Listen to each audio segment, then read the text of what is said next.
بچوں کی خاطر مجبوری میں حلالہ، شاید ان کا مطلب یہ ہے کہ کسی خاتون کو 3 طلاقیں ہوئیں اور اب وہ اپنے پہلے شوہر کے پاس آنا چاہتی ہے کیونکہ بچے باپ سے تاکہ محروم نہ ہو جائیں، تو اس کے لیے وہ حلالہ کرنا چاہتی ہے۔ یہ مسئلہ چونکہ بڑا حساس ہے اور اس کو افراط و تفرید بہت ہے اس میں، تو اس لیے میں تھوڑا سا اس کو ذرا ڈیٹیل میں بیان کرتا ہوں۔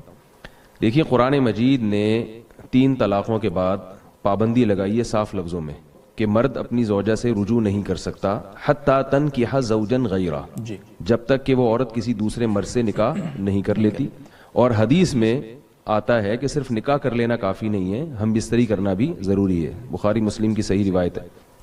یہ ایک حلالے کا ایک ہے حکم جو قرآن مجید نے بتایا ہے، اور اس کا مقصد تھا مرد کو سزا دینا، 3 طلاقوں کا دروازہ روکنا تاکہ لوگ 3 طلاقیں نہ دیں تو سوچ سمجھ کے دیں، وقفے سے دیں۔ تو اب کیا ہوتا ہے کہ لوگ جلد بازی میں دھڑا دھڑ طلاقیں نکال دیتے ہیں جو کہ ناجائز ہے۔ قرآن نے اس کو حرام اور ناجائز قرار دیا، اور حرام بھی اس لیے قرار دیا کہ تینوں واقع ہو جاتی ہیں۔ بعض لوگ کہتے ہیں حرام ہے لہذا واقع نہیں ہوتی، تو سوال یہ پیدا ہوتا ہے نا کہ جب واقع نہیں ہوتی تو حرام کیوں ہے؟ پھر یہ تو ایک بیکار الفاظ ہو گئے، زبان سے ہوا میں تحلیل ہو گئے، اسی لیے ناجائز کہا ہے کہ اللہ تعالیٰ نے کا قرآن مجید میں ارشاد ہے کہ لا تدری لعل اللہ یحدث بعد ذلک امرا، شاید اللہ رجوع کی کوئی صورت پیدا کر دے، اس لیے حکم دیا کہ متفرق طہروں میں 3 طلاقیں دیا، اگر طلاقیں دیا کرو تو عدت کے میں تقسیم کر کے دو۔ اس طرح قرآن میں آتا ہے ومن یتعدى حدود اللہ ومن یتعدى حدود اللہ فقد ظلم نفسہ۔ طلاق کے بارے میں اللہ نے فرمایا کہ جو اپنے اوپر ظلم کرتا ہے، جو اللہ کی حدود کو توڑتا ہے تو ظلم کرتا ہے۔ اس کی تفسیر میں عبداللہ بن عباس اور دیگر حضرات سے یہی منقول ہے کہ جس نے غیر شرعی طریقے سے طلاق دے دی تو اس نے اپنے اوپر ظلم کیا۔ تو مرد جب اکٹھی 3 طلاقیں دے گا تو اس نے اپنے اوپر ظلم کیا ہے۔ ظلم کیوں کیا؟ کہ اس نے رجوع کا دروازہ اپنے لیے بند کر دیا۔ اب وہ پچھتائے گا لیکن اس کو حاصل کچھ بھی نہیں ہوگا۔ اب ہو یہ رہا ہے کہ زمانے جاہلیت میں تو 3 کے بعد بھی رجوع کا حق تھا، اسلام نے کہا کہ 3 کے بعد رجوع کا حق نہیں ہے۔ قرآن اور سنت سے صاف طور پہ پتہ چلتا ہے کہ مقصد تھا مرد کو سزا دینا تاکہ یہ بیوی اس کی دسترس سے نکل جائے۔ زمانے جاہلیت میں کیا ہوتا تھا؟ لوگ بہلا پھسلا کے اس عورت سے دوبارہ نکاح کر لیتے تھے۔ عورت کا مزاج ایسا ہے کہ اس کی طبیعت میں نرمی ہے، اسے چکنی چپڑی باتوں سے دوبارہ جو ہے نا قائل کیا جا سکتا ہے، اور طلاق کا اختیار مرد کو ہے۔ عورت مرد سے اتنی آسانی سے اپنی جان چھڑا نہیں سکتی ہے، تو ایک دفعہ اس کی جان چھوٹی تھی تو یہ مرد چکنی چپڑی باتوں سے نا دوبارہ اس کو اپنے نکاح میں لائے گا اور پھر لٹکا کے چھوڑ دے گا۔ تو اس مصیبت سے بچنے کے لیے کہ مرد کے اختیارات کو محدود کیا جائے تو اسلام نے 3 طلاقوں کے بعد رجوع کا راستہ بند کیا۔ لیکن یہ وہ دور تھا جس میں 3 طلاقیں نافذ ہوتی تھیں، یا قرآن نے جس دور میں یہ حکم نازل کیا اس میں تعدد زوجات کا رواج بھی تھا۔ ادھر عورت کو طلاق ہوئی اور عدت کے بعد فوراً اس کی شادی ہو جاتی تھی، تو مرد پچھتاتا تھا کہ یہ میرے ہاتھ سے ایک عورت نکل گئی۔ عورت کی فوراً شادی ہوتی تھی، اس کے بچوں کی کفالت کا انتظام بھی ہوتا تھا، اور طلاق کو اتنا معیوب بھی نہیں سمجھا جاتا تھا کیونکہ طلاق عورت کے حق میں اتنا بدنما داغ نہیں تھی۔ اس کو ہم صحابیات کے واقعات جب دیکھتے ہیں تو جب بھی کسی صحابیہ کو طلاق ہوئی ہے پہلے سے بہتر رشتہ ہی ان کو ملا ہے، اگر دوبارہ بھی طلاق ہوئی تو پھر اس سے بہتر رشتہ ملا، بیوہ ہوئی تو اس سے بہتر رشتہ ملا۔ لیکن ہمارے یہاں چونکہ تعدد زوجات کا رواج نہیں ہے، ایک بیوی پر اکتفا کا رواج معاشرے میں چل پڑا ہے، تو اب خواتین کی بھرمار ہے۔ اب اگر کسی کو 3 طلاقیں ہوتی ہیں تو بیچاری ساری زندگی بیٹھی رہتی ہے، اور طلاق چونکہ عورت کے حق میں ایک بدنما داغ سمجھا گیا ہے، لہذا طلاق کے بعد آپس کے اختلافات بہت شروع ہو جاتے ہیں، تو بچوں میں چھینا جھپٹی شروع ہوتی ہے، جبکہ شریعت نے بچوں کے بارے میں قاعدہ ضابطہ بیان کر دیا کہ بچے جب تک بچے ہیں ماں کے پاس رہیں گے، اور 7 سال کی عمر میں وہ باپ کی کسٹڈی میں آئیں گے۔ جب ماں کے پاس رہیں گے تو باپ اس سے ملے گا، اور جب باپ کے پاس رہیں گے تو ماں سے ملنے پر کوئی پابندی نہیں لگا سکتا۔ لیکن اب جھگڑے اتنے ہوتے ہیں کہ کھینچا تانی ہوتی ہے، باپ کے پاس چلے گئے تو ماں سے ہمیشہ کے لیے محروم، ماں کے پاس چلے گئے تو باپ سے ہمیشہ کے لیے محروم۔ تو یہ میں اس لیے اتنی لمبی تقریر کر رہا ہوں کہ طلاق کے ثلاث کا جو فلسفہ ہے شریعت کا، اس میں بہت سے لوگ مرتد ہو جاتے ہیں، ایمان سے ہاتھ دھو بیٹھتے ہیں، بعض اپنا مسلک تبدیل کر لیتے ہیں۔ وہ اس لیے کر لیتے ہیں کہ معاشرے میں ہم اسلام کے جب کسی ایک حکم کو فالو کر رہے ہیں دوسرے حکم کو فالو نہیں کر رہے، یعنی ہم طلاق کے حکام تو اسلام سے لے رہے ہیں اور ایک بیوی پر اکتفا والا نظام وہ ہندوؤں سے لے رہے ہیں، تو بھائی باقی بھی پھر سسٹم آپ ہندوؤں سے لیں نا، یعنی ایڈجسٹ نہیں ہو سکتا۔ اسلام نے جس حساب سے طلاق کے حکام دیے ہیں اس حساب سے پھر نکاح کے بھی حکام دیے ہیں، تو یہ پوری چیزیں ہمیں اسلام سے لینی پڑیں گی۔ تو معاشرے میں سدھار کا یہی طریقہ ہے کہ ہم مکمل اسلام کو فالو کریں ہر چیز میں، تاکہ عورت کی ڈیمانڈ بڑھ جائے گی۔ جب ایک آدمی ایک سے زیادہ بیویاں رکھے گا تو عورت کی ویلیو بڑھے گی، ڈیمانڈ بڑھے گی، ڈیمانڈ بڑھے گی تو طلاق کا ریشو خود بخود کم ہوگا, اور اگر طلاق دی بھی جائے گی تو عورت کو نقصان نہیں ہوگا. جو 3 طلاقیں دے گا نا مرد, اس کے لیے دوبارہ بیوی کو تلاش کرنا بہت مشکل ہو جائے گا. عورت کے لیے مشکل نہیں ہوگی, اس کے تو 10 لوگ انتظار میں بیٹھے ہوں گے اور رشتے بھیجیں گے اس کے لیے, لیکن جس کے ہاتھ سے سونے کی چڑیا نکل گئی ہے, اس کے لیے اب عورت کا حصول بہت مشکل ہو جائے گا. تو یہ پوری بات پہلے ذہن میں رکھنی چاہیے کہ اسلام میں حلالے کا کنسپٹ ہے کیا, اسلام نے حلالے کا کیوں کہا ہے. یہ پوری بات لوگوں کے ذہن میں نہیں ہوتی, تو لوگوں کو اسلام پر بھی اعتراضات ہوتے ہیں کہ یہ کیسا اللہ نے حکم دے دیا کہ مرد دے 3 طلاقیں اور نقصان ہو عورت کو, حلالے وہ کرتی پھرے. تو عورت کو نقصان نہیں, مرد کو نقصان دینے کے لیے, مرد کے اختیارات ختم کرنے کے لیے. اب جو عورت کو نقصان ہو رہا ہے وہ اسلام کے حکم کی خرابی کی وجہ سے نہیں ہے, وہ ہمارے معاشرے کی خرابی ہے. وہ خرابی کیا ہے, ہم نے اسلام کو مکمل فالو نہیں کیا, آدھا اسلام لے رہے ہیں, آدھا ہندوؤں والا سسٹم لے رہے ہیں. تو اب جو حلالی کی جو سیٹ اپ ہے نا, اس سے عورت کو نقصان ہو رہا ہے, وہ اس وجہ سے ہو رہا ہے. اب میں اس کی پوری حیثیت بیان کرتا ہوں کہ دیکھیے, حلالے کے بارے میں بعض لوگ تو اس کو پرلے درجے کی بغیرتی کہتے ہیں جی, اور بعض لوگوں کے ہاں باقاعدہ ایگریمنٹ کر کے حلالے کیے جا رہے ہیں. بعض سنا ہے کہ اس کام کے لیے باقاعدہ بیٹھے ہوئے ہوتے ہیں کہ جس نے بھی حلالہ کروانا ہے. یہ بے شرمی بغیرتی کی بات ہے, مجھے کہتے ہوئے بھی اچھا نہیں لگ رہا, اور وہ اس کے لیے جناب وہ اشتہارات بھی دیتے ہیں. تو یہ دونوں انتہائیں ہیں جو بالکل غلط ہے. ایک حلالہ وہ ہے جس پر رسول اللہ صلی اللہ علیہ وسلم نے لعنت کی ہے, لعن اللہ المحلل والمحلل لہ, فرمائے جس کے لیے حلالہ کیا جائے اس پر بھی لعنت اور حلالہ کرنے پر بھی لعنت. اور ایک حلالہ وہ ہے جس کا قرآن نے ذکر کیا ہے کہ اگر مرد نے 3 طلاقیں دے دیں, فلا تحل لہ حتی تنکح زوجا غیرہ, عورت شوہر کے لیے حلال نہیں ہے جب تک کسی اور مرد سے نکاح نہ کر لے. 2 قسم کے حلالے, ایک قرآن میں ملتا ہے, ایک حدیث میں. اب اگر علی الاطلاق حلالے کو حرام کہتے ہیں, بے غیرتی کہتے ہیں, سوال پیدا ہوتا ہے کہ پھر کیا قرآن نے معاذ اللہ غلط بات کی, قرآن نے غلط چیز کی رہنمائی کی ہے. لوگ کہتے ہیں نا کہ یہ 3 طلاقوں کو نافذ کر دینا یہ حلالے کی رہنمائی ہے, خدا نخواستہ. تو اگر یہ حلالے کی طرف رہنمائی ہے تو پھر تو معاذ اللہ یہ کام قرآن نے بھی کیا ہے, تو آپ کیا قرآن پہ بھی الزام لگائیں گے؟ تو قرآن صاف لفظوں میں فتویٰ دے رہا ہے کہ اگر مرد نے 3 طلاقیں دے دی ہیں تو حلالہ کے بغیر عورت شوہر کے لیے حلال نہیں ہے. تو پتہ یہ چلا کہ حلالے میں ہم کو یہ فرق کرنا پڑے گا, ایک شرعی حلالہ اور ایک غیر شرعی حلالہ. غیر شرعی حلالہ جس پر حدیث میں لعنت ہے, یہ وہ حلالہ ہے جس میں عورت ایگریمنٹ کرے کسی مرد سے کہ میں آپ سے نکاح کر رہی ہوں اس شرط کے ساتھ کہ آپ ہم مستری کرنے کے بعد مجھے طلاق دے دیں گے. یہ وہ حلالہ ہے جس پر رسول اللہ صلی اللہ علیہ وسلم نے لعنت فرمائی ہے. اور ایک حلالہ جس کا قرآن نے ذکر کیا, یہ وہ حلالہ ہے جس میں ایگریمنٹ کے بغیر نکاح ہوتا ہے. اگر عورت کسی مرد سے نکاح کرتی ہے, پہلے سے کوئی ایگریمنٹ نہیں ہے, اور نکاح کے بعد وہ یہ سمجھتی ہے کہ میرے لیے پہلا والا شوہر زیادہ مناسب تھا, میں اس کے پاس جانا چاہتی ہوں, تو اس کے لیے دوسرے شوہر سے طلاق مانگنے میں کوئی حرج نہیں ہے, اس کے ناجائز ہونے کی کوئی دلیل نہیں ہمارے پاس. پھر دوسرے شوہر کو اختیار ہے کہ چونکہ اللہ نے طلاق کا اختیار مرد کو دیا ہے, وہ چاہے تو اس کو چھوڑ دے, چاہے تو نہیں چھوڑے. اگر عورت کے مطالبے پر شوہر اس کو چھوڑ دیتا ہے, بہت اچھی بات ہے, نہ صرف جائز ہے بلکہ باعث ثواب ہے. اس لیے کہ جب ایک عورت کا دل آپ کے ساتھ نہیں لگ رہا اور وہ اپنے پہلے شوہر کے ساتھ زندگی گزارنا چاہتی ہے تو اس میں کوئی حرج نہیں ہے. عبد الرحمن ابن عوف رضی اللہ تعالی عنہ جب ہجرت کر کے مدینہ گئے ہیں, ایک انصاری صحابی نے دیکھا کہ ان کو بیچاروں کو کون رشتہ دے گا, یہ اجنبی ہیں. تو ان انصاری صحابی نے ارادہ کیا, ان سے کہا کہ میں اپنی ایک بیوی کو طلاق دیتا ہوں, آپ اس سے نکاح کر لیں, میرے پاس 2 بیوی ہیں. تو کیوں؟ انہوں نے بولا کہ میرا گھر تو بسا ہوا ہے, یہ بیچارے اجنبی ہیں, ان کو رشتہ نہیں ملے گا یہاں پہ, تو میں اپنی ایک زوجہ کو طلاق دیتا ہوں تاکہ ان کا گھر بھی بس جائے, ان کا گھر بھی آمادہ ہو جائے. ظاہر ہے ان کی زوجہ بھی شاید اس پہ راضی ہوں. تو کیا اس کو آپ بے شرمی کہیں گے, بے غیرتی کہیں گے؟ ظاہر ہے ایک مسلمان کا گھر بسانے کے لیے وہ ایسا کر رہے ہیں. تو اگر ایک مرد اپنی بیوی کو اس لیے طلاق دیتا ہے کہ اس کے پہلے شوہر سے بچے ہیں اور میں چاہتا ہوں کہ اس کا پہلا گھر آباد ہو جائے, تو اس میں کوئی گناہ نہیں ہے, لیکن وہ اس پر پابند نہیں ہے. نہ صرف یہ کہ گناہ نہیں ہے بلکہ باعث ثواب ہے. ہاں پہلے سے ایگریمنٹ ہوگا, یہ یقیناً غلط ہے. رہا ایک مسئلہ کہ دل میں اگر نیت ہے عورت کے دل میں نیت یہ ہے کہ میں اس شوہر سے بعد میں طلاق لے لوں گی, لیکن وہ اس نیت کا زبان سے اظہار نہیں کرتی, تو بھی کوئی گناہ نہیں ہے, اس لیے کہ یہ نیت چینج ہو سکتی ہے. عورت کو اس نیت پر عمل کرنا واجب نہیں ہے. ہاں مرد نے اگر طلاق نہیں دی دوسرے شوہر نے, پھر بھی عورت اس کو فورس کرتی رہے کہ نہیں مجھے طلاق دو, اور اس کا جو ہے نا یہ پھر گناہ کی بات ہے. اس لیے کہ جب دوسرے شوہر کی نکاح میں آپ آ گئی ہیں تو اب آپ کو اس کو شوہر سمجھ کے زندگی گزارنی. اگر آپ کے مطالبے پر اس نے چھوڑ دیا تو ٹھیک ہے, نہیں چھوڑتا تو آپ اسی کے ساتھ زندگی گزاریں. پھر پہلے شوہر کی یادیں دل میں رکھ کے رکھنا یہ غلط ہے. ایک آخری بات, کیونکہ میں نے بتایا بہت حساس ٹاپک ہے اور اس میں بہت مس گائیڈ کیا جا رہا ہے لوگوں کو. بعض لوگ اس دوسری قسم کے حلالے کو بھی غیرت کے خلاف سمجھتے ہیں, یعنی جو جائز حلالہ ہے جس میں باقاعدہ پہلے سے ایگریمنٹ نہ ہو اس کو بھی سمجھتے ہیں کہ غیرت کے خلاف ہے. اور وہ ایک صاحب مجھے کہنے لگے کہ بھائی ایک عورت ہے اس کو دوسرے مرد کی بستر کی زینت بنے, پھر وہ گھوم کے, یعنی ایک آدمی کی بیوی ہو وہ کسی اور مرد کے بستر کی زینت بنے, پھر وہ پہلے مرد کے, یہ تو بغیرتی ہے. میں نے ان سے عرض کیا, جو میں جے ٹی آر میڈیا کے حوالے سے بتانا چاہتا ہوں لوگوں کو بھی ایک بات ہے, تاکہ صحیح اور غلط میں جو ہے نا, ہم جو شریعت نے جس کو صحیح کہا ہے وہ صحیح ہے. دیکھیے جب ایک آدمی نے اپنی بیوی کو 3 طلاقیں دی اور عدت بھی ختم ہو گئی اس کی, تو اب یہ اس کی بیوی نہیں ہے, اب یہ جس کے چاہے نکاح میں جائے. اس کو غیرت کے خلاف سمجھنا بے وقوفی ہے. کیا طلاق یافتہ عورت عدت کے بعد کسی مرد سے نکاح نہیں کر سکتی؟ پھر اس کو یہ کہنا کہ کسی اور کی بیوی تھی جو کسی اور کے نکاح میں جائے گی, کسی اور کی بیوی تھی نا, اب تھوڑی ہے. زید نے مثال کے طور پر اپنی بیوی کو طلاق دی اور عدت بھی پوری ہو گئی, اس نکاح کے سارے اثرات ختم ہو گئے.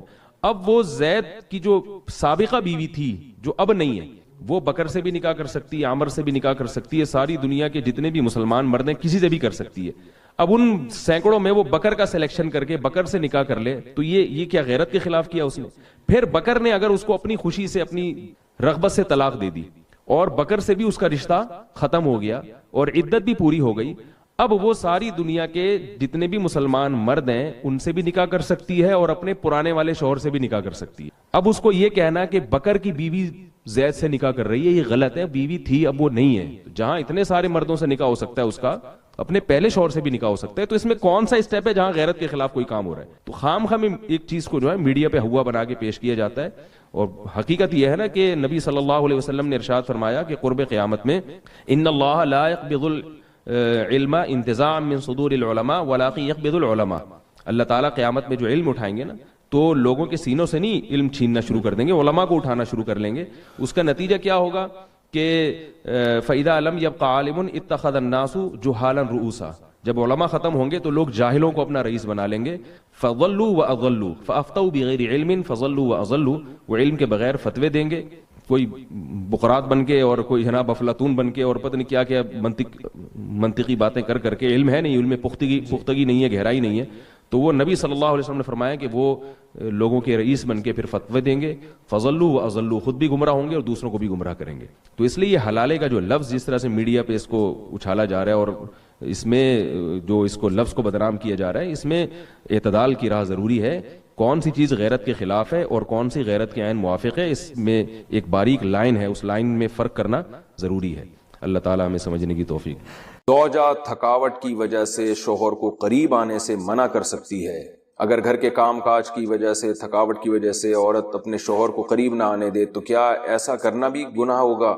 یہ مسئلہ اگرچہ حیا کے خلاف ہے, اور میں خاتون کا نام بھی اناؤنس نہیں کرنا چاہ رہا جنہوں نے پوچھا ہے, تو حیا کے خلاف ہے مسئلہ, لیکن یہ بہت زیادہ پوچھا جاتا ہے اور اس میں بہت سارے گھرانے مبتلا ہیں. اس لیے میں بیان کر رہا ہوں, اور حدیث میں اس میں بہت واضح احکام ملتے ہیں. آپ صلی اللہ علیہ وسلم نے فرمایا جو عورت شوہر کو قریب نہ آنے دے اور شوہر اس کی وجہ سے ناراض ہو کے سو جائے تو اس عورت پر پوری رات فرشتے لعنت کرتے ہیں. بہت شدید وعید ہے. وجہ اس کی ظاہر ہے کہ اللہ نے مرد میں یہ سیکشول ڈیزائرز بہت زیادہ رکھی. اگر عورت اپنے شوہر کا اس معاملے میں ساتھ نہیں دے گی تو مرد کے قدم جائیں گے گناہوں کی طرف. وہ دفتر میں لڑکیوں کو دیکھے گا, وہ ٹھرکی بنے گا جو کہ بن رہے ہیں آج کل. تو عورت پر لازم ہے کہ وہ زینت اختیار کرے اور مرد کو کسی اور کے پاس جانے کے قابل نہ چھوڑے, تاکہ مرد بھی اس سے محبت کرے اور وہ ادھر ادھر جو منہ مار رہا ہے اس سے بچے. دیکھیں یورپ میں تو اس کو جرم سمجھا جاتا ہے کہ بیوی کی پرمیشن کے بغیر شوہر اس کے پاس چلا جائے, وہ جرم سمجھتے ہیں. وجہ اس کی یہ کہ ان کے ہاں بے حیائی کو اتنا بڑا جرم ہی نہیں ہے. وہ اگر مرد کل دن میں کسی اور کے پاس چلا جائے تو وہ اس کو اتنا سیریس نہیں لیتے. اسلام میں تو یہ بہت بڑا جرم ہے کہ آپ کے لیے اللہ نے جس زوجہ کو بنایا آپ اس کے علاوہ کسی اور کے پاس کیوں جا رہے ہیں. تو یہ حکمت اس وقت تک حاصل نہیں ہو سکتی جبکہ عورت اس میں اپنے مفاد پر شوہر کے مفاد اور شریعت کے مفاد کو ترجیح نہ دے. تو جب تک عورت کو کوئی بیماری نہ ہو, ہاں بیماری ہے تو ایک الگ بات ہے, عورت اگر بیمار نہ ہو تو اس کے لیے جائز نہیں ہے کہ وہ اپنے شوہر کو اپنے قریب آنے سے روک دے. تو اصل مسئلہ تو یہی ہے. لیکن شوہر کو بھی بہرحال یہ چاہیے کہ اگر اس پہ بہت زیادہ غلبہ نہیں ہے اور اسے گناہ کا خطرہ نہیں ہے اور وہ یہ سمجھ رہا ہے کہ زوجہ کام کاج کی وجہ سے بہت زیادہ تھک گئی ہے, اس کی نیند میں بہت خرابی ہوگی, تو شوہر کے لیے بہرحال اخلاقیات کا تقاضا یہ ہے کہ کہیں بھاگی نہیں جا رہی ہے, زندگی بھر آپ کے ساتھ ہی ہے, تو تھوڑا سا اپنی خواہش کو آپ کنٹرول کر لیں. اخلاقیات کا تقاضا ہے. قانون تو ایسے موقع پہ شوہر کا ساتھ دے گا, اسلامی قانون عورت کو برا کہے گا, لیکن اخلاقیات بھی کوئی چیز ہوتی ہیں. بھئی آج کے بجائے صبر کر لو.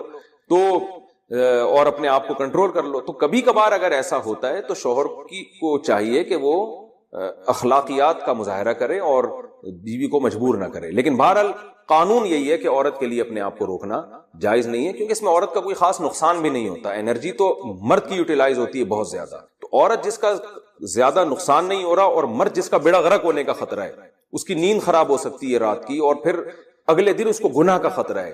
جب انسان کی ڈیزائرز پوری نہیں ہوتی وہ تو بعض دفعہ درندہ بن جاتا ہے. یہ جو آج کل اتنے واقعات ہو رہے ہیں ریپ کے اور جو قتل کے واقعات ہو رہے ہیں اور یہ جو بدماشیاں پھیل رہی ہیں، یہ زیادہ تر انہی لوگوں کی ہے جن کی یہ حلال طریقے سے خواہش پوری نہیں ہو رہی اور وہ مطمئن نہیں ہو پا رہے، تو وہ پھر اس طرح کی حرام کاریوں کی طرف جاتے ہیں. تو اس لیے شریعت نے بہرحال حکم دیا ہے کہ اس معاملے میں عورت شوہر کا ساتھ. حضرت کیا فاقوں میں زندگی کیوں گزاری، جبکہ حدیث میں تو آتا ہے اگر اللہ نے دیا تو اس کا اظہار بھی ہو جاتا. تو بھائی حضرت عمر کو اللہ نے بہت تھوڑا دیا تھا، کیونکہ جو دیا تھا وہ سارا صدقہ کر دیتے تھے، بیت المال سے اپنی تنخواہ بہت کم رکھی ہوئی تھی، تو اس لیے وہ فاقوں میں تھے. جب اللہ دے تو پھر ظاہر کرے نا، جب اللہ نے دیا ہی نہیں ہے، رزق میں تنگی دی ہے، تو پھر کیسے ظاہر کرے گا؟ انہوں نے اس پہ گزارا کیا. امام ابو حنیفہ کے مقلد اگر سب سے زیادہ ہیں تو چاروں اماموں میں، تو پھر رفع الیدین کرنے والے زیادہ کیوں ہیں دنیا میں؟ یہ بات غلط ہے. رفع الیدین نہ کرنے والے دنیا میں زیادہ ہیں، صحیح ہے نا؟ پورا بنگلہ دیش کی آبادی، انڈیا کے مسلمانوں کی آبادی، پاکستان کی آبادی، پورا افغانستان، ایران میں جتنے حنفی ہیں، اور یہی آبادی بہت کراس کر جاتی ہے. 1 ارب تو خالی انڈیا، پاکستان، بنگلہ دیش، برما میں میں گیا ہوں، ٹوٹلی 100% مسلمان فقہ حنفی کو فالو کرتے ہیں. ایک بھی ایسا نہیں ہے جو غیر حنفی ہو. یہ سب وہ جگہیں جہاں قدیم اسلام آیا. اسی طرح میں بخارا گیا، سمرقند گیا، ازبکستان گیا، پھر ترکی ٹوٹلی حنفی ہے، اللہ یہ کہ بارڈر جو شام کا، پھر شام میں آدھے حنفی آدھے شافی ہیں. تو یہ پوری تعداد اگر ملا کے دیکھی جائے نا، کیونکہ ہماری ٹریولنگ جو ہوتی ہے زیادہ تر سعودی عرب ہوتی ہے عام لوگوں کی، تو ان کو ایسا لگتا ہے کہ رفع الیدین کرنے والے زیادہ ہیں. یہ پھر بھی میں بتا دوں یہ کوئی اتنا بڑا ایشو ہے نہیں. اگر رفع الیدین کرنے والے زیادہ بھی ہوں تو کوئی اتنا بڑا ایشو ہے نہیں. یہ تو لوگوں نے اس کو ایشو بنا لیا. ہماری صحت پہ کوئی فرق نہیں پڑتا، دونوں رائے ہیں، صحابہ تابعین سے دونوں چیزیں ثابت ہیں. لیکن یہ چھوٹی چھوٹی چیزوں میں لوگ علماء کو الجھاتے ہیں، اور لوگ بھی نہیں، یہ مذہبی اسکالر جو منجن بیچ رہے ہیں نا، یہ لوگ الجھاتے ہیں ان چیزوں میں. ویسے جنرل نالج کے لیے بتا رہا ہوں میں آپ کو کہ یہ بات غلط ہے. اچھا، ایک جگہ میں نے کہا نا کہ 50% سے زیادہ لوگ امام حنیفہ کو فالو کرتے رہے ہیں، تو اتنی بڑی امت گمراہی پہ جمع ہو سکتی ہے. کسی نے کمنٹس کیے کہ 50% ہونا کوئی حق کی علامت نہیں ہے، اکثریت کا ہونا. دیکھو 50% لوگ ابو حنیفہ کو فالو کرتے رہے ہیں، 30% امام شافعی کو فالو کر رہے ہیں. آپ تو ان کو بھی غلط کہتے ہو، کیونکہ آپ کو ابو حنیفہ سے چڑ نہیں ہے، آپ کو تو اس سے چڑ ہے کسی مجتہد کو فالو کیوں کر رہے ہیں. اصل تو چڑ آپ کو اس سے ہے. ابو حنیفہ کو تو آپ بھی مانتے ہو، ہم بھی مانتے ہیں. چڑ یہ ہے آپ کو کہ ایک فقہ کو فالو کیوں کر رہے ہیں. تو اب 50% ابو حنیفہ کو، 30% امام شافعی کو، اور 17% امام مالک کو، اور 2% امام احمد بن حنبل کو. 1% باقی رہ گئے جو ڈائریکٹ قرآن و سنت سے کہہ رہے ہیں ہمیں جو سمجھ میں آئے گا، جبکہ ان کا کوئی ایک نہیں ہے. یعنی ان کی پھر آگے بہت سارے اختلاف ہیں ان کے آپس میں، جبکہ ان چاروں میں بنیادی چیزیں تو سب کی سیم ہی ہے. آگے نمازوں میں رفع الیدین کرنا ہے نہیں کرنا، زور سے آمین آہستہ آمین، ان چیزوں میں اختلاف ہے. تو اب میں کہتا ہوں کہ 99% سے زیادہ امت اس وقت بھی ان چاروں مذاہب میں سے کسی ایک کو فالو کر رہی ہے، وہ غلط ہے. اور 1% جو ہیں وہ کیا ہیں؟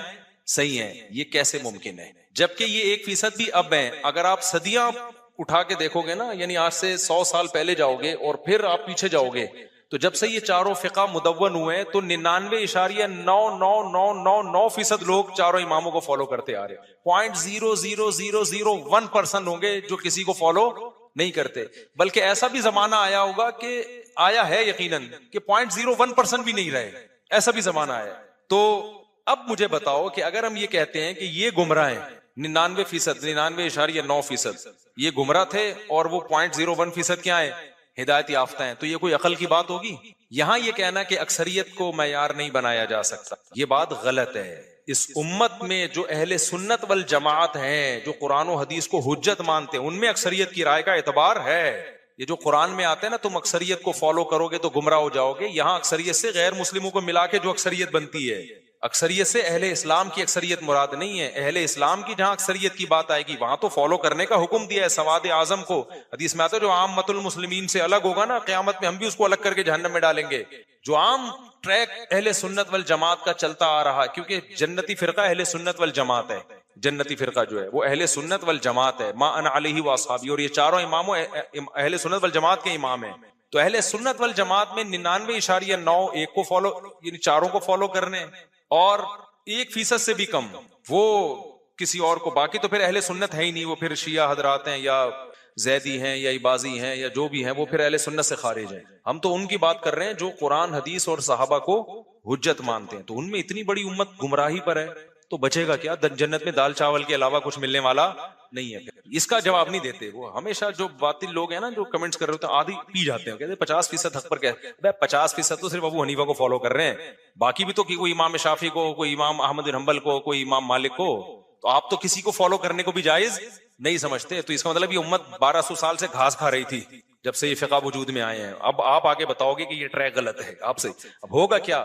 قرآن و حدیث کے نام پہ امت بے لگام ہو جائے. جب ان فقہ کے پابند رہیں گے نا تو بے لگام نہیں ہوگی. ایک ٹریک پہ صدیوں سے چلتی آ رہی ہے، چلتی رہے گی. آپ نے اس کو آزاد کر دیا، جو مفتی اٹھے گا، جو عالم اٹھے گا، قرآن حدیث کی اپنی تشریح پہنا دے گا سامنے والے. تو اس لیے ہم یہ کہتے ہیں اگر آپ کو رفع الیدین کرنا ہے تو پراپر شافعی فقہ اختیار کرو. ہر چیز میں پھر شافعی فقہ کو فالو کرو، فقہ حنبلی کو فالو کرو ہر چیز میں.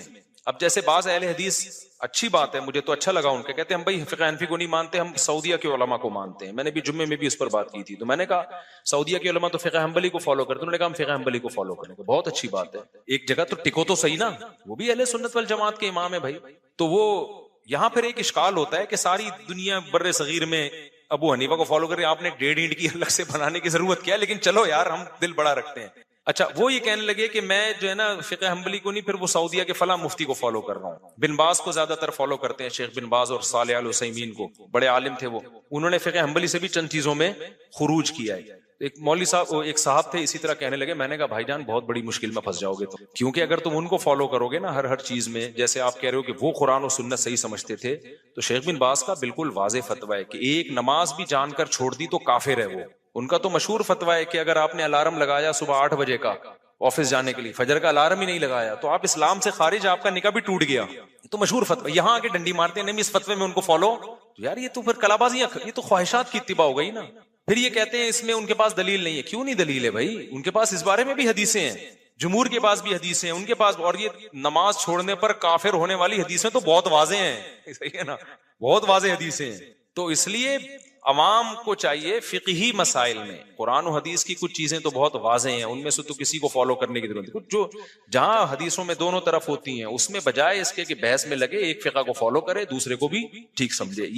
یہ ایسا طریقہ ہے جو ایکسیپٹیبل بھی ہے، صدیوں سے آزمایا ہوا بھی ہے. اور اس کا فائدہ یہ ہوگا کہ امت فروعی اختلافی مسائل میں پڑھنے کے بجائے دوسرے کاموں کو فوکس کرے گی. ورنہ رفع الیدین ہی کا جھگڑا قیامت تک ختم نہیں ہوگا. پھر جو کہتے ہیں نا ختم ہو گیا، دلائل سے واضح ہو گیا، وہ ایک طرف کے دلائل بتا رہے ہوتے ہیں، دوسری طرف کے پی رہے ہوتے ہیں. وہ ایک مولانا، ایک صاحب آ گئے میرے بیان میں اور رفع الیدین کی دلیلیں پیش کرنے لگے. میں نے کہا تو سنن نسائی میں حدیث ہے 2 سجدوں کے درمیان بھی رفع الیدین کی، تو پھر وہ بھی کرو. فوراً کہہ دیا ضعیف ہے وہ. پھر بحث کرنے لگے. میں نے کہا کیسے ضعیف ہو گئی بھائی؟ وہ صحیح حدیث ہے، ٹھیک ہے نا. ہماری نظر میں جیسے وہ چھوڑ دیا تو یہ والا بھی چھوڑ دیا، اس کے بھی قرائن ہے، اس کے بھی قرائن ہے. تو کہنا نہیں وہ ضعیف ہے. اب ڈٹائی کے ساتھ کسی چیز پہ ڈٹ جاؤ تو اس کا کوئی علاج نہیں ہے. ناصر الالبانی نے اس کو ضعیف قرار دیا ہے، صحیح قرار دیا ہے. تبھی میں نے سنا ناصر الالبانی کا فتویٰ بھی تھا کہ 2 سجدوں کے درمیان بھی رفع الیدین کرنا چاہیے. واللہ عالم، اس کی مجھے پوری وضاحت نہیں ہے کہ ہے بھی ایسا، لیکن سنا ہے. تو یہ امت انہی جھگڑوں میں لگی رہے گی، یہ صحیح ہے وہ ضعیف ہے، یہ فلانا ہے ڈمکانا ہے. اور یہ وہ لوگ صحیح حدیث کو ضعیف کہہ رہے ہوتے ہیں یا ضعیف کو صحیح کہہ رہے ہوتے ہیں جن کو علم اصول حدیث کی الف بے بھی پتا نہیں ہوتی، نہ ان کو تدلیس کا پتا ہے، نہ ارسال کا پتا ہے. ایک نے لمبی پھینک دی. میں نے ایک حدیث پیش کی، میں نے کہا یہ دلیل ہے. کہہ رہے یہ تو مرسل حدیث ہے اور مرسل بالاتفاق ضعیف ہوتی. میں نے کہا یار پھینکنے سے پہلے، اس وقت یہ یوٹیوب اتنا زیادہ عام نہیں تھا، میں نے کہا کچھ خدا کا خوف کرو یار. مرسل حدیث کو کہہ دیا بالاتفاق کیا ہوتی ہے. یہ تو پوری بحث ہے کون سی مرسل قابل قبول ہے، کون سی مرسل. کہتے ہیں صحابی تابعی کی کو حذف کر کے تابعی جو ہے نا صحابی کا نام حذف کر کے ڈائریکٹ نبی سے حدیث پیش کرتے ہیں. تو صحابی کو بیچ میں سے انہوں نے کیا کر دیا؟ حذف. اب ہمیں پتہ نہیں بیچ میں راوی کون سا غائب ہے. اس پہ تو علماء کا بڑا کلام ہے کہ یہ صحیح ہے یا ضعیف ہے. انہوں نے پھینک دی لمبی کہ کیا ہوتی ہے یہ، پھینکتے رہو. لوگ ایک دم واہ بھائی واہ، سند متصل چونکہ نہیں ہے لہذا حدیث ضعیف ہے. سند کا اتصال ہمیشہ صحت کے لیے ضروری نہیں ہے. پوری ایسے ہی تھوڑی 2 سال کے علم حدیث کے تخصص ہو رہے ہیں، بیٹھ کے پھینکے جا رہے ہیں. لوگ کہتے ہیں ماشاءاللہ ماشاءاللہ. تو وہی ہے جیسے نیم ڈاکٹر حکیم خطرہ جان ہے. یوٹیوب پہ نیم ڈاکٹروں کے کلپ دیکھ دیکھ کے لوگ برباد ہو گئے ہیں نا. کورونا کے دنوں میں قہوے پی پی کے بیڑا کیا کر دیا؟ غرق. نیم حکیموں کے کلپ آئے ہوئے تھے, یہ سنا مکی کا قہوہ بنا کے پیئیں, اس سے کیا ہوگا کہ یہ شفا ملے گی, حدیث میں آتا ہے لیکن یہ قہوے کا تھوڑی حدیث میں ذکر ہے. اور اس موقع پہ وہ پلائے لوگوں نے, اس سے نقصان کیا ہوا کہ آپ کو موشن ہوئے, اور آپ کی جو امیون سسٹم تھوڑا سا لنگڑا لولا سا باقی رہ گیا تھا وہ موشن میں بہہ گیا. وہ کیا ہوا موشن میں, تو ہمارے ایک استاذ کو ہو گیا تھا کہ ہمیں بہت پی, انہوں نے مختلف قسم کے, پھر بھی ہو گیا نا. تو اب دلیل تو اس کے پاس بھی ہے بھائی, سنا مکی جو ہے اور کلونجی جو ہے اس میں شفا ہے. بھائی شفا کا یہ مطلب تھوڑی ہے اب شہد میں شفا ہے, کیا مطلب؟ شوگر لو ہو رہی ہے تو شہد کھاؤ شفا ملے گی. پہلے ہی شوگر ہائی ہوئی ہے, پھر آپ نے کہا قرآن میں آتا ہے شفا ہے اور پی لی تو لیٹ جاؤ گے آپ, مر جاؤ گے آپ. سمجھتے ہو کہ نہیں سمجھ؟ ہر چیز یہ تو سائن ہے, علامتیں ہیں. اب شفا کیسے تو ڈاکٹر بتائے گا, جو ماہر حکیم ہے, تجربے کار حکیم ہے, وہ بتائیں گے. تو جیسے انڈ شنڈ, اور میں نے دیکھا یوٹیوب پہ جو ایکسپرٹ ڈاکٹرز ہیں نا ان کے ویوز کم ہیں, جو پھینکو ہیں ان کے ملینز میں جا رہے ہیں, دے تنوتن جائے جا رہے ہیں. تو عوام چاہتی ہے کچھ نئی چیز لاؤ مارکیٹ, تو بس وہی آ رہی ہے. اچھا بھائی مفتی صاحب, میرا اعتراض یہ ہے کہ آپ ماشاء اللہ مالدار ہیں, تو پھر آپ بھی مسجد مدرسے سے وظیفہ اور مسجد کا گھر کیوں لیتے ہیں؟ یار دنیا میں کوئی شخص, اول تو آپ کو کیسے پتا چلا میں مالدار ہوں؟ پہلی بات تو یہ, میں تو اپنے آپ کو پہلے سے ہی کروڑ پتی سمجھتا ہوں. جب میرے پاس ایک پھٹ پٹی سی بائک تھی, میں تو ہوں مالدار, اب بھی ہوں, اب تو پہلے سے اللہ نے بہت زیادہ دے دیا. آپ کو کیسے پتا چلا مالدار ہوں میں؟ ایک بات. دوسری بات, اگر ہوں تو کسی خدمت کے عوض میں کوئی وظیفہ لینا ناجائز ہو گیا ہے کیا؟ یعنی امام غریب ہو تو تنخواہ لینا جائز ہے, غریب نہیں ہے تو تنخواہ لینا جائز نہیں ہے؟ یہ کون سا کس کا فتویٰ ہے بھائی یہ؟ تو یہ کہاں سے نکلا؟ اور دوسرا, میری جو تنخواہ ہے نا مسجد میں, وہ اگر آپ کو پتا چلے تو آپ بولو کہ تکلف کی آپ کو ضرورت کیا ہے. اس میں گٹکا بھی نہیں آتا آج کل, سمجھ رہے ہو؟ تو وہ گٹکا بھی نہیں آتا اس میں. اور مدد جامعۃ الرشید سے جو میری تنخواہ ہے وہ بھی اگر میں آپ کو بتا دوں تو, اور کتنے سال میں 23 سال پڑھا رہا ہوں, 23 سال کے بعد تو کہاں تنخواہیں پہنچ جاتی ہیں کسی ادارے میں. تو علماء بیچاروں کی ایسے ہی, وہ اس قابل نہیں ہوتے کہ ان کو عار دلائی جائے کہ آپ تنخواہ کیوں لے رہے ہو. وہ جو لے رہے ہیں وہ بہت ہی آپ سے بھی زیادہ مختصر ہے وہ. اچھا, اور پھر چھٹیوں پہ کٹتی ہیں تنخواہیں ہماری جامعۃ الرشید میں, ہماری ہر گھنٹے کی غیر حاضری لگتی ہے. 1 منٹ بھی لیٹ ہو گئے نا تو اس 1 منٹ کی بھی تنخواہ کٹتی ہے جامعۃ الرشید. تو مجھے تو صرف رمضان میں پتا چلتا ہے میری تنخواہ کتنی ہے, کیونکہ وہ چھٹیوں کی تو پوری تنخواہ ملتی ہے, باقی تو 1 منٹ بھی لیٹ ہو گئے تو اس کی تنخواہ کٹے گی. تو یہ تو علماء, اور میں تو چلو اللہ نے مجھے دوسرے بھی وسائل دیے ہیں کمانے کے, لیکن جو دیگر علماء ہیں ان بیچاروں کی حالت تو حکومت سے تعلق 2 طرح کا ہوتا ہے. ایک ہوتا ہے چاپلوسی کے لیے, اس میں لینے کی کوشش کی جاتی ہے کہ تھوڑا سا مکھن لگاؤ, پھر یہ کاغذ اپنے نام کروا لو, یہ اپنے نام کروا لو. تو ہمارے جو شیخ مفتی عبدالرحیم صاحب ہیں, ان کے تو بیٹے بھی مدرسے سے ان کا تعلق نہیں ہے. انہوں نے تو وصیت کی ہے میرے مرنے کے بعد میرے بیٹے مدرسے کے محتمم نہیں بنیں گے, مدرسے میں کسی قسم کا انتظام ان کے ہاتھ میں نہیں آئے گا. حالانکہ ان کے بیٹا میرا شاگرد ہے. میرا خیال ہے جامعۃ الرشید میں نہیں کہہ رہا سب سے نیک وہی ہے, یہ دعویٰ نہیں کر رہا, لیکن جو بھی اس سے ملے گا وہ کہے گا بہت نیک ہے. یہ رمضان میں ایک دن میں 15 پارے پڑھنے کا معمول ہے. دینی علوم بھی ہیں, دنیاوی علوم بھی ہیں, بہت سی استعداد ہے. تہجد جو ہے نا, تراویح تہجد, ہم دیکھیں, ہم سفر کیا ان کے ساتھ, اور بڑی خدمت گزار. تو ہونا تو چاہیے یہی بنے. انہوں نے وصیت کی یہ نہیں بنے گا, ٹھیک ہے نا. تو نہ اپنی اولاد کے لیے کچھ چھوڑا, نہ اپنے لیے ایک بالش زمین پراپرٹی ان کے پاس نہیں ہے. سمجھ رہے ہو؟ جو اسٹیبلشمنٹ کا بندہ ہوتا ہے, کبھی دیکھا کہ اس کے پاس ایک بالش زمین بھی نہ ہو؟ وہ تو کروڑوں کی جائیدادیں بنا لیتے ہیں. تو ایک بالش بھی زمین ان کے پاس نہیں ہے. کوئی گفٹ لا کے, ایک دن میرے سامنے کسی نے پلاٹ ان کو گفٹ دیا, اسی وقت انہوں نے آگے صدقہ کر دیا, وہ پورا پلاٹ مدرسے کے نام کر, مدرسے کو گفٹ دے دیا. وہ کوئی محتمم دیکھا جو اتنا مدرسے کو اپنا مال اتنا دے رہا ہو. تو ہمیں جن بزرگوں سے تعلق ہے نا بھائی, جن سے ہم بیعت ہیں, وہ بڑے خاندانی قسم کے بزرگ ہیں. ایسے ہی تھوڑی ہم نے 23 سال کسی سے تعلق, بلکہ 23 بھی نہیں, 29 سال میرا ان سے, میں ان کے ساتھ رہا ہوں. جامعۃ الرشید کی انتظامیہ جو حضرت مفتی صاحب ہیں, تو اتنا کلوز ہونے کے بعد تو انسان رائے قائم کرنے کا حقدار ہے. پھر بھی ہم کہتے ہیں لا نزکی علی اللہ احد, ہم یہ نہیں کہہ رہے 100% کامل دنیا میں ہر شخص ہوتا ہے. ان کی پالیسیوں سے اختلاف بھی ہو سکتا ہے, سب کو ہو سکتا ہے. پالیسی غلط بھی ہو سکتی ہے, صحیح بھی ہو سکتی ہے. انسان ہے بھائی, غلطی کا امکان ہے. ہو سکتا ہے جو پالیسیاں چل رہے ہیں غلط ہو جائیں, اس کے فائدے کے بجائے نقصان ہو جائے, لیکن صحیح بھی ہو سکتے ہیں. تو ان کے پاس جب آپ بیٹھو تو آپ کے ہر اشکال کا ان کے پاس جواب ہے. تو یہ فضول بات بہت زیادہ چلائی. حدیث میں آتا ہے کہ میرے بعد اگر کوئی نبی ہوتا تو عمر ہوتے, جبکہ حدیث میں بھی تو آتا ہے کہ علی میری نسبت تم سے وہی ہے جو کہ یوسف کی ہارون سے, لیکن میرے بعد کوئی نبی نہیں ہے. تو کیا تعارض ہے؟ حدیث میں تعارض نہیں ہے بھائی.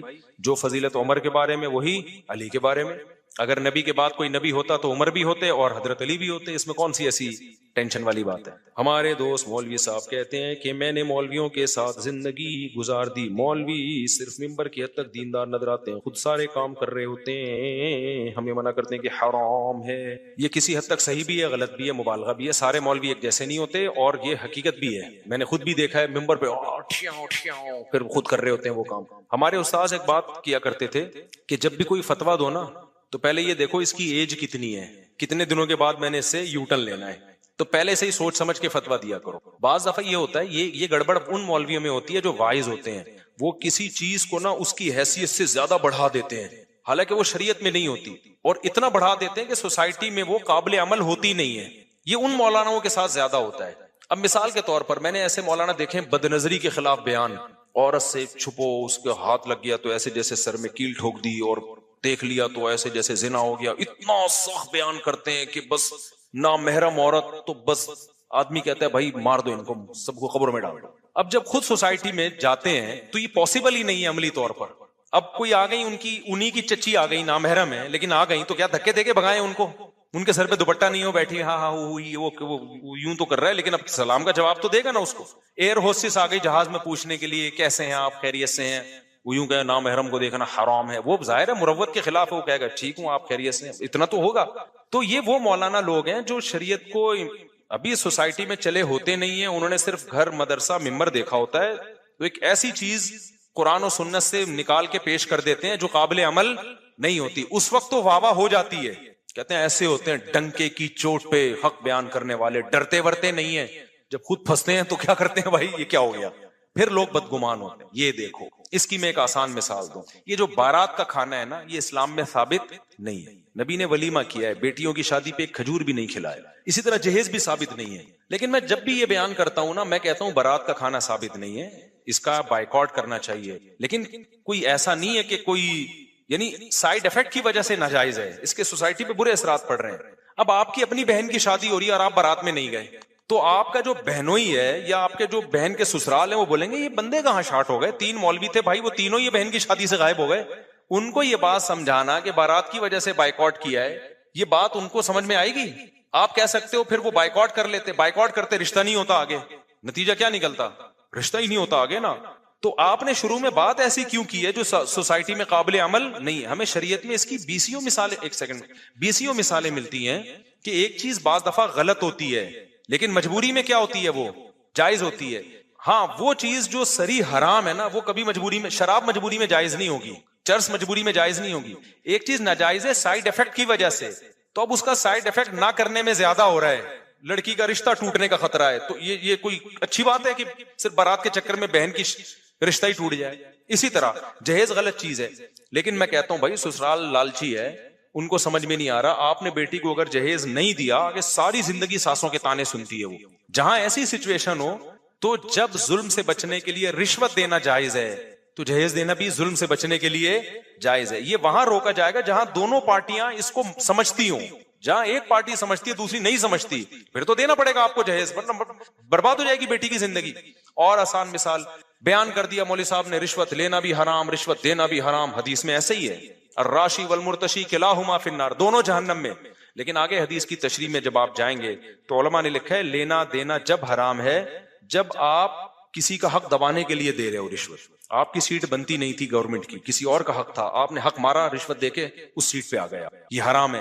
لیکن آپ کا حق بنتا ہے, اگلا صرف رکاوٹ ڈال رہا ہے اس بیس پہ کہ آپ پیسے نہیں دے رہے, تو یہاں وہ لینے والا مجرم ہے, آپ تو مجبوری میں دے رہے ہو.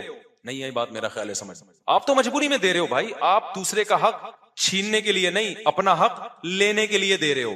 اب مولوی صاحب, اب کسٹم میں دیکھ لو نا, کنٹینر پھنسے ہوئے ہوتے ہیں. اب انہوں نے حدیثیں سنی ہے رشوت لینا بھی حرام, دینا بھی حرام, وہ دے ہی نہیں رہے, تو ان کا کنٹینر قیامت آ جائے گی, حضرت عیسیٰ علیہ السلام نازل ہو جائیں گے, دجال آ جائے گا, وہ کنٹینر تباہ کر دے گا, دجال آ کے وہ نکلے گا وہاں سے.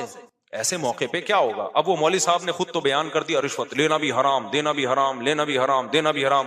اب ان کو اپنا بزنس ہوا, کنٹینر ان کا پھنسا ہوا ہے, وہ کہنا لینا بھی حرام تو دینا بھی حرام, دینا بھی. بھائی سارے پیاز سڑ رہے ہیں بھائی, سارے پیاز کیا ہو رہے ہیں, سڑ رہے ہیں, کروڑوں روپے کا مال برباد ہو رہا ہے. تو ایسے موقع پہ وہ بیچارے کتابیں لے کے گنجائش تلاش کرتے ہیں. تو جب کتابیں اٹھاتے اس میں لکھا ہوتا ہے بھائی لینا ہر صورت میں حرام ہے, دینا اس صورت میں حرام ہے جب آپ دوسرے کا حق مار رہے ہو. گورنمنٹ آفیسر اگر آپ کا حق دبا رہا ہے تو اپنا حق لینے کے لیے دو گے تو پھر اس کو گناہ ملے گا, آپ کو نہیں ملے گا گناہ.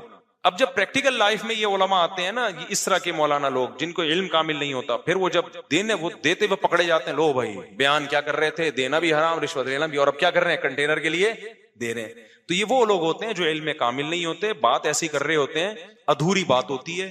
ایک اور مثال دوں میں آپ کو. ایک مولوی صاحب تقریر کر رہے تھے, میں نے ان کا بیان سنا, میں نے کہا یار یہ بہت زیادہ ہو گئی ہے. وہ کہہ رہے تھے جماعت کی نماز بہت ضروری ہے.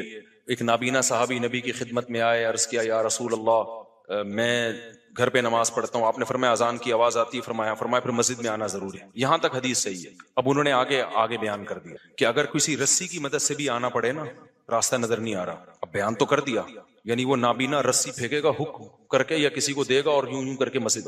میں نے کہا یار یہ تو حدیث. اب بیچاروں کا علم کام دیکھو, اس مولوی صاحب کی نیت بری نہیں تھی, منافقت نہیں تھی, وہ لوگوں کو موٹیویٹ کر رہے تھے کہ یار جماعت کی اہمیت آ جائے.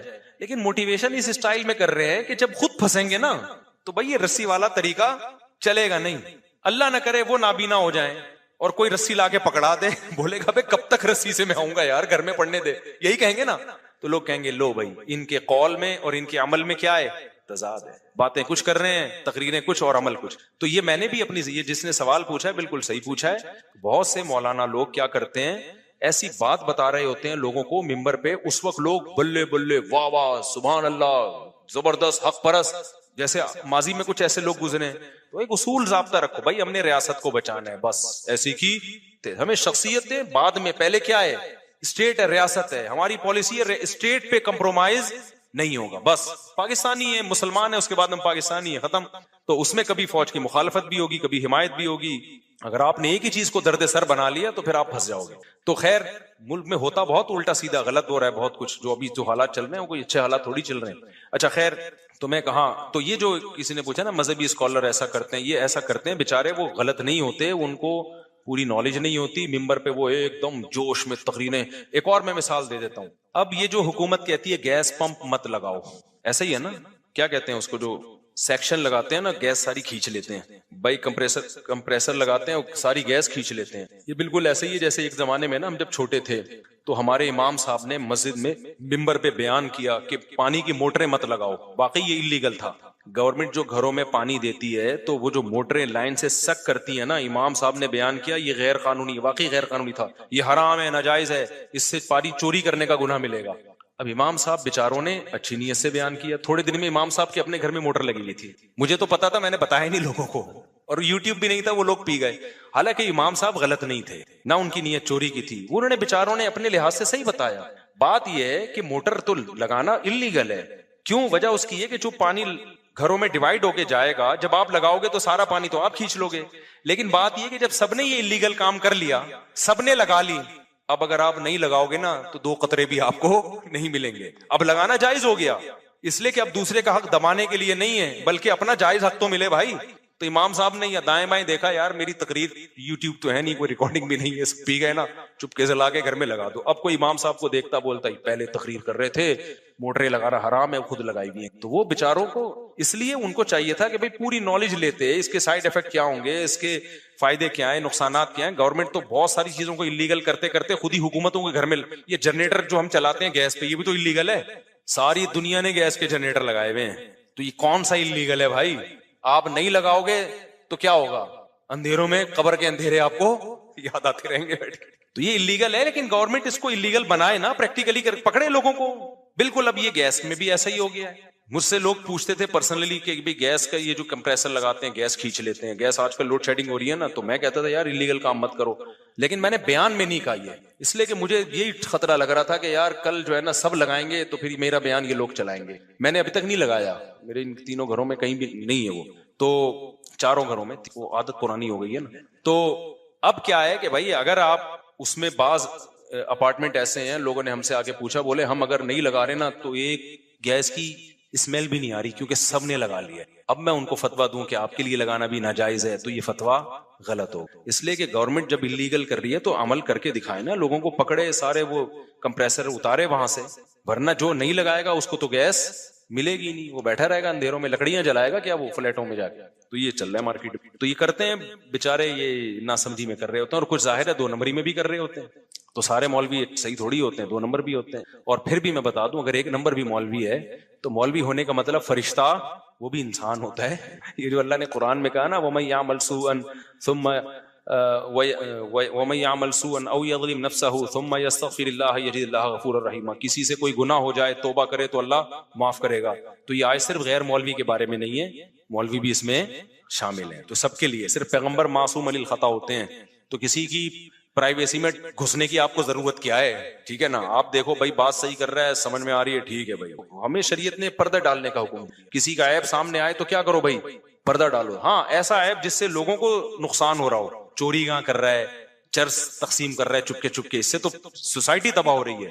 ایسے عیبوں میں اس کو تنبیہ کی جائے گی, نہ مانے تو اس کو دنیا کے سامنے لایا جائے. جیسے جو سیاسی لیڈر کوئی رشوت لیتا ہوا پکڑا جائے تو ایسے لوگوں کو ایکسپوز کرنا چاہیے, کیونکہ یہ ضرر اس کی ذات تک نہیں ہے بلکہ یہ ضرر متعدی ہے, لوگوں تک پھیل رہا ہے. ہماری دنیا شیعوں ہو گیا کیا غیر مسلم کے ناپاک کپڑے. اب وہی بات ہے, میرے پاس ایک دفعہ ایک شخص آیا کہ میں جگہ جاب کر رہا ہوں تو وہاں خواتین بھی ہیں, نظر کی حفاظت نہیں ہوتی, تو میرے شیخ نے فتویٰ دیا ہے کہ یہ ناجائز ہے, چھوڑ دو اس کو. میں نے کہا میرے بھائی تمہارے شیخ کی نیت پہ مجھے کوئی شک نہیں ہے, لیکن تمہارے شیخ بھی تمہاری طرح بے روزگار ہو گئے نا, اور ان کے بچے کو یہاں جاب ملی تو یہ فتویٰ فوراً کیا ہو جائے گا, کیونکہ ابھی تو بد نظری کا فتنہ ہے, انٹی ونٹی نظر آ کے دماغ خراب ہو رہا ہے. جب پیسے نہیں آئیں گے نا گھر میں تو جو چترول لگیں گے نا چاروں طرف سے گالیاں, اس میں بھی سٹے لگاؤ گے ڈپریشن ختم کرنے کے لیے. تو اس کا حل یہ ہے کہ نظر کی حفاظت کرو, کوئی ضرورت سے بات کرنی پڑتی ہے تو بات کر لو, اپنی بہن سسٹر کہہ کے ایک بات یاد رکھو, جن کا بھی لڑکیوں سے واسطہ پڑتا ہے بہن کہنا سیکھ لیں اس کو.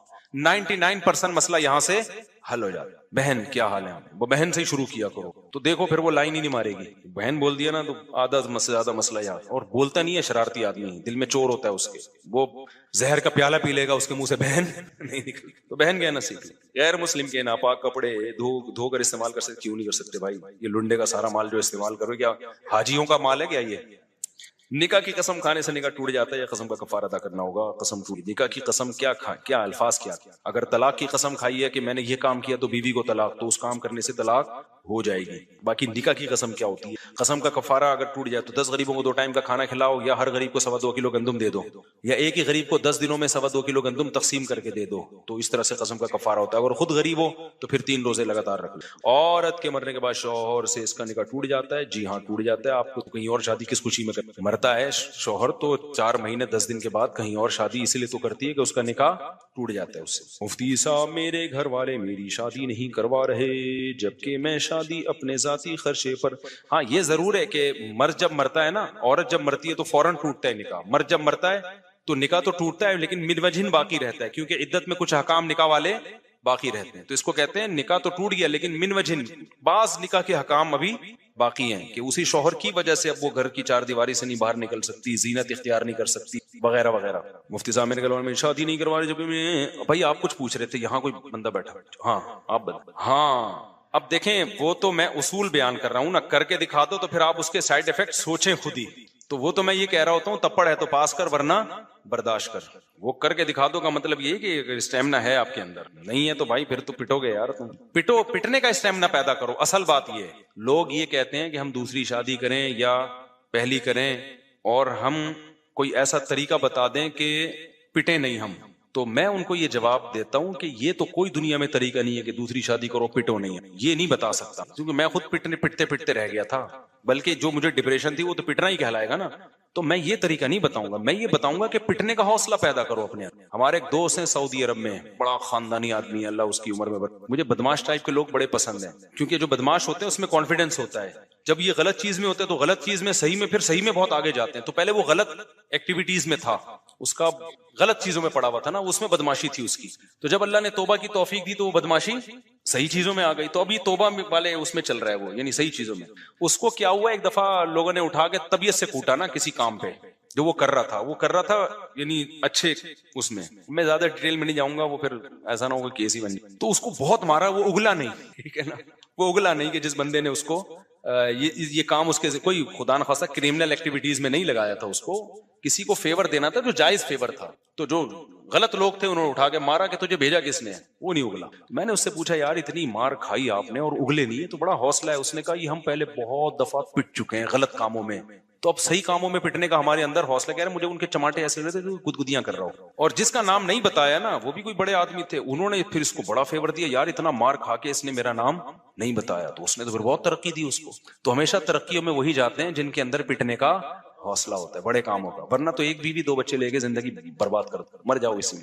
ایک بچہ بھی چھوئی موئی سے نکلے گا, وہ عجیب صحیح ہو, اس کو وہی سکھاتے رہو. انگریزوں کے موٹیویشنل اسپیکر جو ہے نا, بچوں کی ایکچولی جیسے آج کل آ رہے ہیں بچوں کو سیلف ریسپیکٹ, پھر بچوں کا جو ہے نا وہ دیکھو بہت عجیب سی چیزیں چل رہی ہیں یوٹیوب پہ, کیونکہ بچے 2 ہو کے بھی کنٹرول سے باہر ہیں, اور جن کے درجنوں بچے ہیں وہ کنٹرول میں ہیں. وہ ایسے بھی بہت سارے خاندان ہیں کیونکہ بچہ بچوں کو کنٹرول کرتا ہے, اس کو نیچرل لائف ملتی ہے. خیر جی, مفتی صاحب میری ہو گیا میرے بھائی. مفتی صاحب قرآن میں ولو اننا 8ویں پارے میں دوسرے صفحے پر لکھا ہے کہ اس آیت کو پڑھنے سے دعا قبول ہوتی ہے, کیا یہ صحیح ہے؟ کون سی آیت؟ حضرت عیسیٰ علیہ السلام نے شادی کیوں نہیں کی؟ ان کو موقع ہی نہیں ملا بھائی. یہودیوں نے اتنا تنگ کر کے رکھا تھا کہ اللہ نے ان کو آسمانوں پہ اٹھا لیا, لیکن جب قرب قیامت میں نازل ہوں گے تو حضرت عیسیٰ علیہ السلام شادی کریں گے, سمجھتے. اور علامہ ابن کثیر نے لکھا ہے کہ حضرت عیسیٰ وہاں دفن ہوں گے جہاں رسول اللہ صلی اللہ علیہ وسلم کی قبر ہے, وہاں ایک قبر کی جگہ خالی ہے, یہ بھی کہا. اور 4 شادیاں ہی کریں گے ایسا لگتا ہے, پیغمبروں کی سنت کثرت سے نکاح ہے, 4 سے زیادہ اس لیے نہیں کریں گے کہ شریعت پہ کس کی عمل کریں گے؟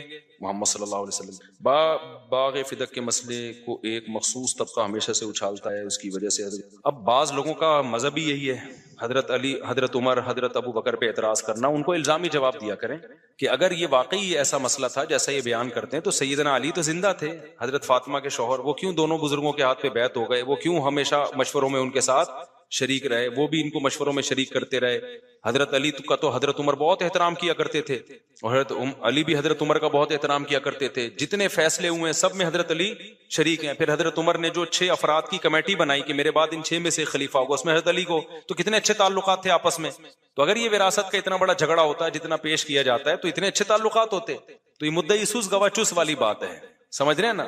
تو شوہر تو اپنی زوجہ کی طرف سے لڑتا ہے نا. اگر حضرت فاطمہ پہ معاذ اللہ ایسا ظلم ہوا ہوتا تو سیدنا علی تو کھڑے ہوتے نا اس میں. تو حضرت فاطمہ کو غلط فہمی تھی, حضرت ابو بکر نے حدیث سنا دی کہ انبیاء کی وراثت تقسیم نہیں ہوتی. وہ کیا لالچ کریں گے؟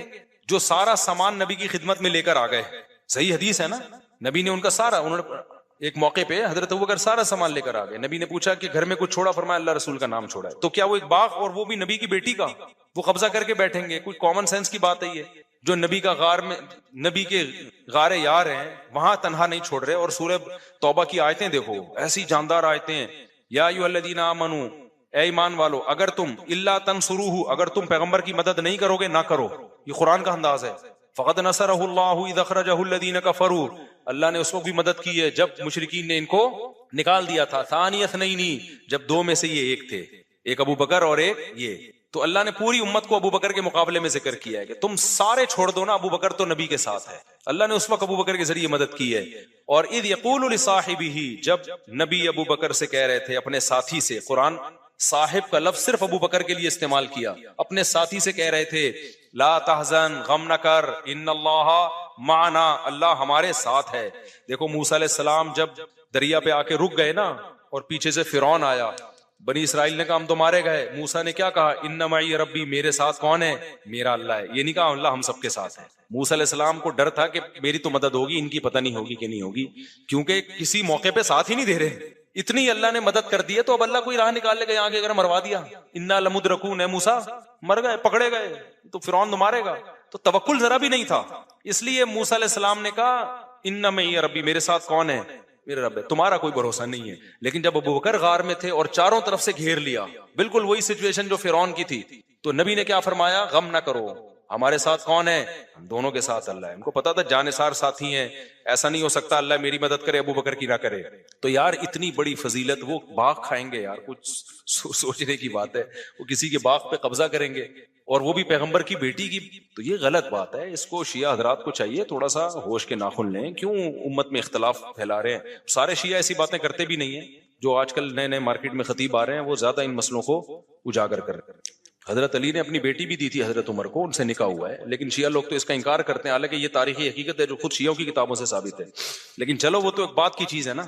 تو یہ تو کتنی بڑی حقیقت ہے. کیوں ایک وراثت کا ایک مال کیوں روکیں گے وہ جو نبی پر اتنا کچھ جانثار کیا. پھر حضرت حسن حسین نے کیوں اعتراض نہیں کیا بڑے ہونے کے بعد؟ کوئی ایک تقریر حضرت حسن حسین کی دکھاؤ ابو بکر عمر کے خلاف. حضرت عمر تو حضرت حسن حسین کا بڑا اکرام کیا کرتے تھے اور گلی میں چلتے پھرتے جب چھوٹے تھے تو ان کو اٹھا کے پیار کرتے. ایک دفعہ حضرت حسن جو ہے وہ کہیں گلی میں کھیل رہے تھے, حضرت علی بھی تھے, حضرت عمر نے فرمایا گود میں اٹھا کے فرمایا شبیہم بمحمد لا بعلی, یہ تو نبی کے مشابہ علی, تمہاری شکل پہ نہیں گئے ہیں یہ. اور حضرت علی ہنس رہے تھے, یعنی کہا کہ یہ تو پیغمبر کے زیادہ مشابہ ہیں یہ. تو پھر حضرت عمر نے کتنا پروٹوکول دیا حضرت حسین کو. آپ کو پتا ہے حضرت حسن کی جو امام زین العابدین ہیں جو کربلا میں اکیلے باقی بچ گئے تھے, ان کی والدہ کون تھی؟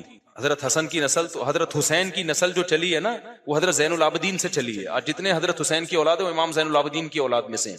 تو ان کی جو والدہ تھیں وہ کون تھیں؟ یہ وہ تھیں جو ایران کی شہزادیاں جنہیں حضرت عمر نے حضرت حسن و حسین کو گفٹ میں دیا تھا.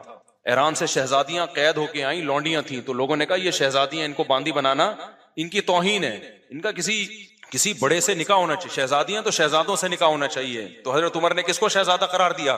حسن حسین کو. ہر جگہ ان کو اہل بیت کو پروٹوکول دیا. تو یہ بنایا ہوا پھڈا ہے بھائی, یہ حقیقی پھڈا نہیں ہے, یہ بنایا ہوا پھڈا ہے. اب اس پہ کوئی آ جائے گا کسی اسکالر کا, پھر ایک نئی پھڈا شروع. وہاں مجھے ایک واقعہ یاد آتا ہے, ہمارے ایک رشتہ دار جہاز میں نا مرچنٹ نیوی میں کیپٹن تھے, وہ سفر کر رہے تھے تو ایک ہندو لڑکی آئی, ان سے پوچھا کہ یہ شیعہ لوگوں کا اور سنیوں کا کیا اختلاف. تو ان کو زیادہ نالج نہیں تھی. انہوں نے بتایا کہ بڑا اختلاف تو یہ ہے کہ شیعہ کہتے ہیں کہ حضرت علی کو خلیفہ بننا چاہیے تھا, سنی کہتے ہیں ابو بکر کو. تو اس نے کہا وہ تو بن گئے نا, اب کیا کرنا ہے اس پھڈے سے. وہ ہندو لڑکی پریشان ہو رہی تھی, اب تو ہو گئے نا, یہ تو سلیکشن کے وقت دیکھا جاتا ہے نا کس کو بنا, اب تو جو بننا تھا وہ تو بن گیا, تو اب کیا کریں. تو کہہ رہے میں نے بھی کہا پتہ نہیں, مجھے تو خود پتہ نہیں اب کرنا کیا چاہیے. تو اب باغ فدق کا جو مسئلہ تھا وہ تو حل ہو گیا, ختم ہو گیا. اب تو ہم آگے کی سوچیں نا, اب تو ہم کسی کی وراثت نہ کھائیں, جس کی بنتی ہے اس کو دے دیں. اب ان پہ اعتراض کرنا اور ان جھگڑوں کو دوبارہ شروع کرنا جو ختم ہو چکے ہیں, اس سے حاصل ہونے والا کچھ بھی نہیں ہے. اور پھر آپ دلائل میں جب ایک طرف کے دیکھتے ہیں تو ایک اینک سے کیوں دیکھتے ہیں, دوسری آنکھ سے بھی تو دیکھو نا, دوسری طرف کے دلائل آپ دیکھو. یوٹیوب پر کافی اسکالرز حدیث عمار کو مسئلہ بنا کر کافی تنقید کرتے ہیں حضرت معاویہ پر. اس کا کئی دفعہ جواب دے چکا ہوں, بھی میرے بخاری کے لیکچر اپلوڈ ہوں گے, اس میں بھی اس کا جواب آئے گا. بات یہ ہے کہ جواب والے کلپ وائرل نہیں ہوتے, نیگیٹو چیزیں فوراً. وہ میرا کلپ چلا تھا نا کوا حلال والا, اس کا میں نے جواب ریکارڈ کروایا ہے, ریفرنس دیے, پھر میں نے بتایا کون سے کوے کو میں نے کہا ہے حرام ہے, کون سا حلال ہے, پوری ڈیٹیل کے. جس نے وہ جواب سنا مطمئن ہو گیا, لیکن وہ جواب کہیں پھیل کے ہی نہیں دے رہا. بس جو ایک چیز چلی گئی وہ اس پہ لوگ کلپ بنا کے نا اعتراض. میں نے اس کوے کو نہیں بولا یہ والا جو کوا ہے آپ کا, اگر اس کو میں حلال بولتا تو ہو سکتا کوا بریانی کھلاتا آپ کو میں بیٹھ گئے. تو پوری ڈیٹیل سے بات میں نے کی ہے. اب میں کروں گا نا تو پھر وہی ادھوری بات ہوگی, پھر اس کا ادھورا کلپ چلا جائے گا. تو میں ان کووں کو حلال نہیں کہتا, اور ویسے بھی کامن سینس کی بات ہے یار, اس کو کون اس کوے کو حلال کہہ سکتا ہے؟ اگر کہتے تو کوئی تو بریانی شریانی پکا کے کھلا رہے ہوتے نا, لیکن وہ وضاحتی بیان وائرل ہی نہیں ہوتا.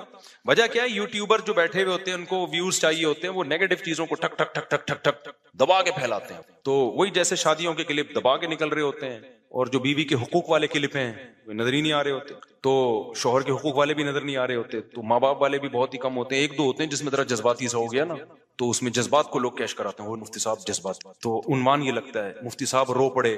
لوگ کہتے ہیں پتہ نہیں 5ویں ہو گئی کیا, کیوں رو پڑے ہیں. اس چکر میں ماں باپ کے حقوق سن لیتے ہیں وہ, اگر اس پہ ڈال دینا ماں کا حق کوئی بھی نہیں سنے. تو یہ یوٹیوب کی دنیا ایک الگ دنیا ہے, اس میں کوا حلال والی چلے گی, حرام والی نہیں چلے گی. اس میں مفتی صاحب آپ سے بیعت کا خواہش مند, وہ بھی میں نے لوگوں کو بیعت کرنا سمجھا اس کی. ہاں, جب سفر سے آپ واپس آ رہے ہو نا تو شہر کی حدود میں جیسے ہی داخل ہوگے پوری نماز پڑھنا لازم ہو. جب تک گھر پہنچو گے نہیں, شہر